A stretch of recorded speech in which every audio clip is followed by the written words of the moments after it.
Mas mabuti pong umuwi na po muna kayo para makatulog at makapagpahinga po kayo ng maayos sa dad. Ilang araw na rin po kayong walang maayos sa tulog. Wag po kayong mag-alala dito, kami na po muna ni Denver ang magbabantay kay Christine. Sabi ni Angeline sa kanyang ina, nalata mong wala pa rin maayos sa tulog. Simula kasi na maospital si Christine, palagi na tong naroroon at ayaw umalis.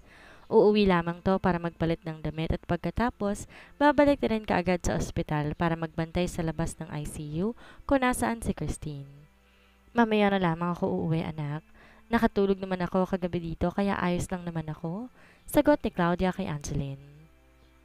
Napabuntong hininga naman si Angeline dahil hirap talaga sila na pauwi ng kanyang ina. Pati tuloy ang ama niya hindi makaalis doon dahil ayaw naman itong iwan ng kanyang ina. Sige na po, mom. Baka po magkasakit lamang po kayo niyan dahil sa ginagawa ninyo. Wala pa po kayo maayos sa tulog simula nang na-ospital si Christine? Pangungumbinsi pa ni Angeline sa kanyang ina. Tama si Angeline, Claudia. Umuwi na muna tayo dahil baka ikaw naman ang magkasakit at ma-ospital dahil sa ginagawa mo. Babalik din naman tayo mamaya eh. Matulog muna tayo na maayos sa bahay kahit ilang oras lang. Sabat na ni Rowell.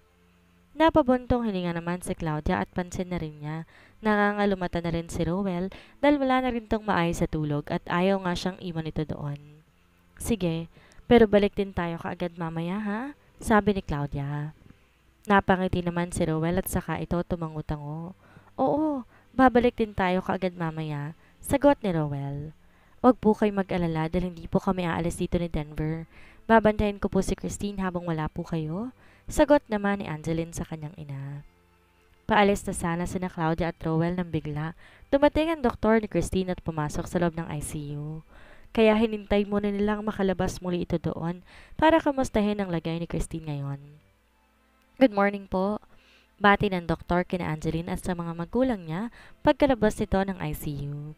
Good morning din po, Doc. Nakangiti pang sagot naman ni na Angeline sa doktor. Kamusta po ang lagay ng anak ko, Doc? Tanong na ni Claudia dahil umaasa siya na magiging maayos na kahit papano ang lagay ng kanyang anak kahit alam niyang imposible yon. Ganun pa rin po ang anak ninyo, Mrs. Wala pa rin pong pagbabago sa kanya at paminsan-minsan, nagsisisure pa rin daw po sabi ng nurse na naka-assign sa kanya. Sagot ng doktor. Malungkot namang tumango-tango si Claudia sa doktor. At di na rin nakapagsalita dahil nasasaktan pa rin siya sa kaalaman na mababa na lang ang tsansang makasurvive si Christine. At oo nga pala, may mga ilang test pa po kaming ginawa sa pasyente bago po natin siya operan sa kanyang paa. Napag-alaman po namin buntis po palang anak ninyo.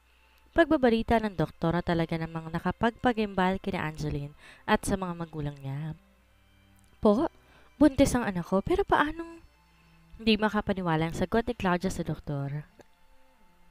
Yes po, she's 2 months pregnant. Kaya mas lalo po naging komplikado ang sitwasyon ng pasyente dahil meron pong bata sa sinapupunan niya na kailangan din po nating i-monitor. Sagot ng doktor. Pero, paano po yun, Doc? Paano po yung bata? Okay lang po bang operahan si Christine? Sunod-sunod na tanong ni Claudia sa doktor. Yun na nga rin pong iniisip namin dahil marami pong kailangang iturok sa pasyente para sa kanyang operasyon. Kaya po tinitingnan namin kung ano po bang dapat na gawin sa kanya ngayon. Pero ngayon po ay maayos na ang lagay ng bata. Pero di po natin alam sa darating mga araw dahil nga po nakaratay pa ang kanyang ina. Sagot ng doktor. Hindi naman mapigilan na muli ni Claudia ang maiyak dahil may isang sanggol na wala pang kamuwang-mawang na maaari palang madamay dito sa nangyayari kay Christine. Please, Doc. Gawin niyo ho lahat na makakaya ninyo para po maging ligtas sa mag-ina. Please, Doc. Umiiyak na pakiusap ni Claudia sa doktor. Opo. Gagawin po namin ang lahat na makakaya namin at titingnan po namin kung ano pong mas magandang gawin dahil sa kondisyon po ni Miss Christine ngayon. Sagot ng doktor. Salamat po, Doc. Si Angelina sumagot sa doktor nang di na nagsalita pa ang kanyang ina. Sige po, mauna na rin po ako. Sabi ng doktor saka ito umalis dahil kailangan pa nitong tingnan iba pang mga pasyente. Pagkaalis ng doktor, iniupo na muna ni Angeline ang kanyang ina dahil di na naman ito matigil sa pag-iyak. Sino naman kayang ama ng anak ni Christine? Di na maiwasang tanong ni Angeline. Hindi kaya si Paolo? Naisip ko lang kasi na si Paolo dahil palagi siya nasa bar nito at inamin din ito na palaging may nangyari sa kanila ni Christine. Sagot na ni Denver kay Angeline. Tumango-tango naman si Angeline dahil maaaring tama nga ang sinasabi ni Denver sa kanya. Wala rin naman kasi siyang alam sa personal na buhay ng kapatid niya. Kung gayon, kailangan din tong malaman ni Paolo. Kailangan niyang malaman ng tungkol sa bata, sagot ni Angeline. Dahil kung si Paolo nga ang ama ng dinadala ni Christine, karapatan din naman itong malaman ng tungkol sa bata. Naiwan naman na sila Denver at Angeline sa labas ng ICU. Pinilit kasi nilang umuwi na muna si Claudia dahil nagbago ng isip ito kanina sa nalaman tungkol sa pagbubuntis ni Christine. Sana naman makasurvive si Christine at ang bata, biglang sabi ni Angeline habang nakatingin sa pinto ng ICU at nasa tabi niya sa Denver na hawak-hawak ang kamay ni Angeline. Sana nga. Kahit naman kasi gano'n ang kapatid mo, wala namang kinalaman ng bata sa pinaggagawa niya, sagot ni Denver.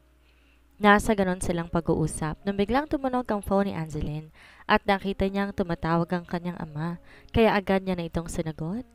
Hello Dad, napatawag po kayo. May naiwanan po ba kayo dito? Agad na tanong ni Angeline pagkasagot niya ng kanyang phone. Angeline anak, tumawag kasi yung mga pulis sa akin ngayon at ang sabi, may balita na raw sila tungkol sa nangyari aksidente sa kapatid mo. Pwede bang pumunta ka muna doon ngayon, iha? Hindi kasi ako makalis dito dahil kakatulog lang ng mommy mo at biglang magising baka biglang bumalik ka agad dyan sa ospital. Sagot ni Rowell kay Angeline. Ah, ganun po ba? Sige po, Dad. Wala pong problema. May bantay naman pong nurse si Christine dito kaya pwede po kaming umalis sa Denver. Sagot ni Angeline sa kanyang ama. Sige, salamat anak. Pasensya ka na ha? Sagot ni Rowell, sa kanya pinutol ang tawag. Saglit namang pumasok si Angeline sa loob ng ICU para makapagpaalam sa naka-duty nurse kay Christine na aalis muna sila saglit. Paalis na sana si Angeline at Denver doon na may biglang tumawag sa pangalan niya. Ate Angeline! Tawag ni Candy kay Angeline na makita niya na paalis na ito. Candy, ikaw pala. Sabi naman ni Angeline nang lingunin niya ito. Kamusta na po si Christine ate? Tanong ni Candy kay Angeline nang makalapit siya dito. Hindi pa rin nagigising si Christine at wala pa rin pagbabago sa lagay niya. Malungkot na sagot ni Angeline sa kaibigan ng kanyang kapatid. At kanina lamang din ay nalaman namin na buntis pala si Christine kaya mas lalo naging komplikado ang lagay ni Christine ngayon. Dagdag pa ni Angeline. Gulat na gulat naman si Candy dahil sa huling sinabi ni Angeline sa kanya. Buntis po si Christine? Tanong pang muli ni Candy dahil nagulat siya sa sinabi ni Angeline. Yes, 2 buwan nang buntis si Christine, sagot ni Angeline. May alam ka bang may nobyo ba ang kapatid ko ngayon? Tanong pa ni Angeline kay Candy dahil baka may alam ito tungkol sa kapatid niya dahil best friend ito ni Christine. Wala naman po ako natatandaan na may sinabi sa akin si Christine na may nobyo na siya. Ang alam ko nga, hindi pa siya nakaka-move on kaya imposibleng may nobyo siya ngayon. Sagot ni Candy at saglit pa siyang napaisip. Ay wait ate, pero parang ang alam ko, madalas na may mangyayari sa kanila ni Paolo dahil ito ang kapalit ng mga iniuutos niya dito. Dagdag pa ni Candy. Kung gayon, maaaring si Paolo nga talaga ang ama ng dinadala ni Christine. Sagot ni Angeline. Maaari nga po. Nagsasabi naman po yan sa akin madalas kapag po may problema yan. Nitong mga nakaraan na lamang po talaga siya hindi masyado nagsasabi sa akin. At minsan nga po nabanggit niya sa akin na madalas nga po may mangyari sa kanya at kay Paolo kapag pumupunta po siya ng bar. Sagot ni Candy. Tumango-tango naman si Angeline dahil mukhang kay Paolo ang dinadala ni Christine ngayon. May iba ka pa bang pupuntahan ngayon? Kailangan kasi naming umalis sa Denver dahil pupunta kami sa presinto. Pwede bang ikaw na lang muna dito? Tanong pa ni Angeline kay Candy. Sige po ate, wala naman po ako ibang lakad ngayon. Bala ko nga po magbantay dito ngayon Sagot ni Candy. Kung gayon, maiwan ka na muna namin ha? Kailangan kasi namin pumunta ng presinto. May balita na raw tungkol sa nangyaring aksidente kay Christine? Sagot ni Angeline. Sige po ate, dito na lamang po muna ako. Mag-ingat po kayo. Sagot naman ni Candy. Kaagad na rin namang umalis na Angeline sa ospital, saka sila nagtungo ni Denver sa presinto. Iniwanan na lang din muna nila si Candy doon para may nagbabantay pa rin kay Christine habang wala sila. Pagkarating ni Angeline at Denver sa presinto, ay agad na silang sinalubong na isang pulis at inassist sila sa isang opisina. Magandang araw po. Bati ni Angeline sa pulis na naroon sa loob ng opisina pagkapasok nila. Um, ako po ang pinapapunta ng daddy ko rito. Ano po kayong balita sa kinasangkutang aksidente ng kapatid ko pong si Christine Soriano? Dagdag pa ni Angeline. Ah, kayo po pala. Mauna po muna kayo. Sabi ng pulis at saglit tong tumayo at may kinuhang folder sa isang lalagyan saka iyon binuklat. Base po sa pag-iimbestiga namin, nakipagkita po ang kapatid niyong si Miss Christine Soriano kay Mr. Edward Matias na isa pong kilala sa mga iligal na gawain. Matagal na po ang pinaghahanap ng batas ang tao na ito. Paliwanag ng pulis kina Angeline. Matamang nakikinig si Angeline sa sinasabi ng pulis. Ano pong kinalaman ng Edward na yan sa nangyari sa kapatid ko? Tanong na ni Angeline sa pulis nang di na siya makatiis. May nahuli po kasi kaming isa sa mga tauhan ni Mr. Edward at inamin po niyang siya mismo nagtanggal ng preno ng sasakyan pero nagkamali raw po siya nang natanggalan ng preno. Sagot ng pulis kay Angeline. Tila naman naguguluhan pa rin si Angeline at gusto niyang makausap mismo ang tao na yon. Pwede ko po ba siyang makausap? Kahit saglit lang po. Sagot ni Angeline sa pulis. Sige po, sumunod po kayo sa akin. Sabi ng pulis, saka ito tumayo at agad na sinundan ni na Angeline at Denver. Saglit namang naghintay si na Angeline at Denver sa isang silid dahil sinundo pa umano ng kasama nilang pulis kanina ang suspect sa nangyari sa kanyang kapatid. Maya-maya pa bumukas na muli ang pinto doon. Pumasok na roon ang pulis na kausap nila kanina kasama na isang lalaking hindi nila kilala. Siya po ang lalaking sinasabi ko sa inyo, Miss Angeline, na sangkot sa nangyaring aksidente sa inyong kapatid. Sabi ng pulis kay Angeline. Siya si Miss Angeline Soriano, ang kapatid ni Miss Christine Soriano. Pagpapakilala naman ng pulis kay Angeline. Napatitig naman ang lalaki kay Angeline at kinikilala niya ito. Pinaupo naman na muna nila ang lalaking kasama nito sa may harapan ni na Angeline at Denver. Bakit mo to ginawa sa kapatid ko? Bakit mo tinanggalan ng preno ang sasakyang ginagamit niya? Di na makapaghintay na tanong ni Angeline sa lalaking kaharap.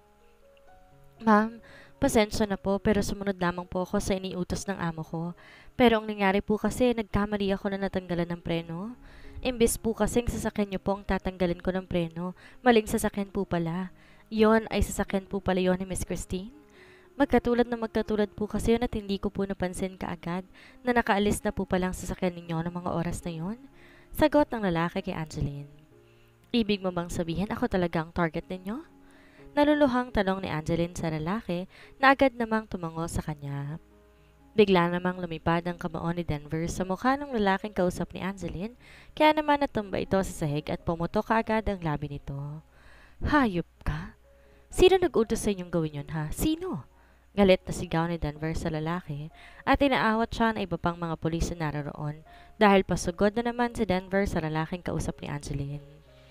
Agad namang tinulungan ng mga pulis ang lalaki at muli, pinaupo ito habang pinupunasan ng gilid ng labi niya na meron ng dugo dahil sa lakas na pagkakasuntok ni Denver sa kanya. Habang si Denver naman nalayo muna nila kina Angeline at sa lalaking kausap nito. Sabihin mo sa akin, sino nag-utos sa'yong gawin yon sa sasakyan ko? At ano pang dahilan niya bakit niya ako gustong mapahamak? Mahinahon pang tanong ni Angeline sa lalaki. Pasensya na po kayo ma'am. Gipit po kasi talaga ako at kailangan ko po ng trabaho.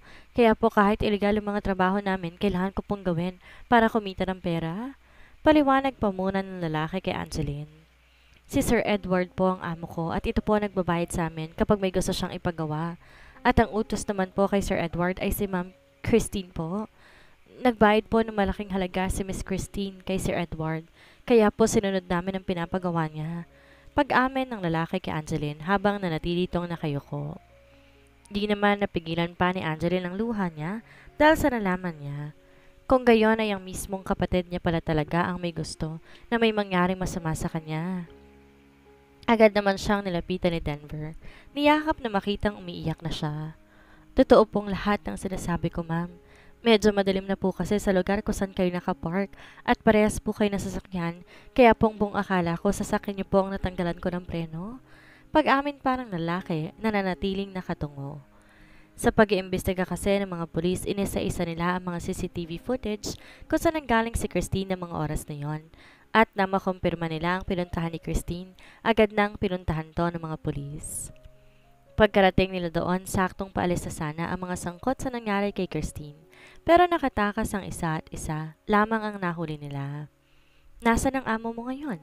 Tanong ni Denver sa lalaki habang yakap pa rin niya si Angeline. Hindi ko na po alam, sir. Maaaring nagpapalamig pa po yon gaya ng ginagawa namin dati kapag may pinatatrabaho siya sa amin. Sagot ng lalaking kausap nila. Kailangan niyong mahuli ang Edward na yon. Handa ako magbayad ng malaki para lang mahuli niyo siya dahil baka may iba pa siyang gawin na hindi maganda sa pamilya ko. Hindi natin alam kung may iba pa bang inutos sa kanya si Christine kaya dapat mahuli niyo rin siya. Sabi naman ni Denver sa mga pulis na naroon. Huwag po kayong mag-alala, sir. Ginagawa na po namin lahat para mahuli na po si Mr. Edward. Sagot naman ng pulis. Good. Balitaan niyo kami kaagad kapag nahuli niyo ng taong yon. Sagot ni Denver. Muli ay ibinalik na ng lalaki kung saan to nakapiit pansamantala. Habang sina Angeline at Denver na iwanan pa rin sa silid na yon, kasama ng kanina pa nilang kausap na pulis. Pasensya na nga po pala kayo kung medyo natagalan po ang pag-iimbestiga rito sa kaso ni Miss Christine. Masyado po kasing mailap si Mr. Edward at talaga pong malinis magtrabaho, kaya po mahirap siyang mahanap. Sabi pa ng pulis kina Angeline. Naiintindihan po namin, pero sana po magawa niyo ng paraan para mahuli na kaagad ang Edward na yon. Sagot na ni Denver. Saglit pa silang nanatili doon at pinakalma na muna niya si Angeline dahil natakot to sa pag-amin ng lalaki kanina na siya talaga ang target nilang mawala ng preno. Hindi kasi ma-imagine ni Angeline kung anong maaaring mangyayari sa kanya kung sakaling ang sasakyan niyang nawala ng preno. Sir, pwede po ba namin makausap saglit si Mr. Paulo Mendez? Tanong ni Angeline sa isang pulis nang medyo kalmado na siya. Naalala niya kasi ang pinagbubuntis ni Christine at maaaring na nila itong ibalita kay Paulo, total nasa presinto naman na sila ngayon. Saglit lang naman na naghintay si Angeline at Denver bago dumating si Paulo. Meron pang 2 pulis ang nakabantay dito. Agad naman na naupo si Paulo sa kaharap na upuan ni Angeline. Kamusta si Christine? Ang balita ko na aksidente raw to, kamusta siya? Agad na tanong ni Paulo kina Angeline. Nagkatingin na naman si Angeline at Denver, saka tumango si Denver dito. Wala pa ring malay si Christine hanggang ngayon at pinagtapat na rin sa amin ng doktor na mababa ang tsansa na mabuhay pa siya. Kailangan na rin ipaputol ang mga binti ni Christine dahil napuruhan din to nung naaksidente siya. Pagkukwento ni Angeline kay Paulo. Napabuntong hininga naman si Paulo, saka to dahan-dahang tumango kina Christine.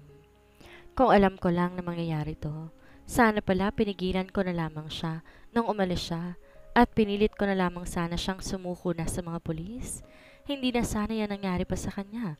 Malungkot na sagot ni Paulo kay Angeline. Kahit naman kasi ilang beses nang hinindian ni Christine ang pagmamahal niya rito, mahal pa rin niya ito hanggang ngayon. Kahit masakit para sa kanya na si Denver pa rin ang gusto nito. Paulo, may isa ka pang dapat malaman? Sabi pa ni Angeline. Pinakatitigan naman ni Paulo si Angeline at naghihintay siya ng sasabihin nito. Ano yun? Hindi na makapaghintay na tanong ni Paulo kay Angeline. Buntis si Christine. 2 buwan na siyang buntis at kanina lang din namin nalaman ito. Pagtatapat ni Angeline. Napaawang naman ang bibig ni Paulo dahil sa nalaman niya. Tila ba bigla siyang nabingi dahil sa sinabi ni Angeline dahil alam niya sa sarili niya na maaaring siya ang ama ng dinadala ni Christine dahil palagi namang may nangyayari sa kanila ni Christine at wala rin naman siyang ginagamit man lang para hindi mabuntis ang dalaga. Sinong ama? Kandautal na tanong ni Paulo kay Angeline. Hindi rin namin alam, Paulo, pero sa tingin namin ikaw ang ama dahil nasabi mo rin naman noon sa amin na palagi may nangyayari sa inyo ng kapatid ko. Sagot ni Angeline kay Paulo. Hindi naman na napigilan pa ni Paulo ang mapaiyak at wala na siyang pakialam kung may iba pang tao ang makakakita sa pag-iyak niya dahil hindi niya malaman ang nararamdaman niya ngayon. Masaya siya na magkakaroon na pala sila ng anak ni Christine, pero malungkot siya sa kaalaman na mababa na lamang ang tsansa na mabuhay pa si Christine. Hinayaan lamang naman ni Angeline at Denver na umiyak si Paulo. Alam naman nila na nasasaktan din to sa nangyayari sa mag-ina niya. Pwede ko bang mabisita kahit saglit man lang si Christine? Tanong ni Paulo kay Angeline na medyo kumalma na siya. Please, Angeline, gusto ko lang naman makita si Christine kahit isang beses lang. Pakiusap pa nito kay Angeline. Napabuntong hininga naman si Angeline. Salamat. Sana mapatawad mo ako sa ginawa ko sa inyo ni Denver.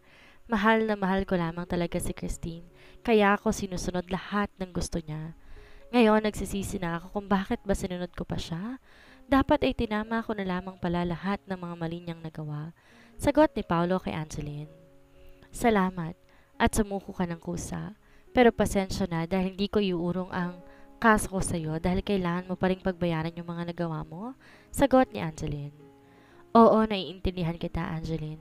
Sagot ni Paolo kasabay ng pagtango nito. Hindi na rin naman nagtagal si ni Angeline at Denver doon. Pero bago sila umalis sa presinto, sila na muna nag-request na makabisita si Paolo kay Christine sa ospital kahit isang beses man lang. Pumayag naman ang pulis na may hawak sa kaso ni Paolo kay Christine. Basta marami tong kasamang pulis kapag pumunta doon. Agad na rin bumalik si Angeline at Denver sa ospital kung nasaan si Christine dahil si Candy lang naman ang naiwan nila na magbabantay doon. Pagkarating nila sa ospital, nakita nila si Candy na nakasilip sa may pinto kung nasaan si Christine. Candy, anong ginagawa mo dyan? Tanong ni Angeline kay Candy nang makalapit sila dito.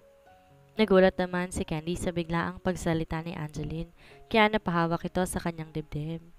Ate Angeline, ikaw pala. Ginulat mo naman ako? Sagot ni Candy. Ano ba kasi ang ginagawa mo dyan? Bakit ka nakasilip dyan? Tanong pang muli ni Angeline dito. Nag-seizure na naman daw kasi si Christine. Kakapasok pa lang din ng doktor naiwan na nakaawang niyang pinto, kaya nasilip ako. Sagot ni Candy. Bagya namang tumango si Angeline sa kaibigan ng kapatid. Madalas na talaga siyang mag-seizure ngayon dahil mas lalong lumalala ang kondisyon niya. Sana lamang talaga ay makayanan at malagpasan ito ni Christine. Malungkot na sagot ni Angeline. Alam ko matapang si Christine ate, makakayanan niya yan. Malalagpasan din niya yan. Pangpapalakas ang loob ni Candy kay Angeline na makita niya na malungkot na naman ito. Maya-maya nga ay lumabas na ang doktor ni Christine galing sa loob ng ICU, kaya naman tumayo na si Angeline upang salubungin ito. Doc, kamusta po ang kapatid ko? Tanong na ni Angeline sa doktor. Isang malalim buntong hininga naman ang ginawa ng doktor bago to nagsalita. Mas lalong lumalala ang kondisyon ng kapatid mo, Miss Angeline.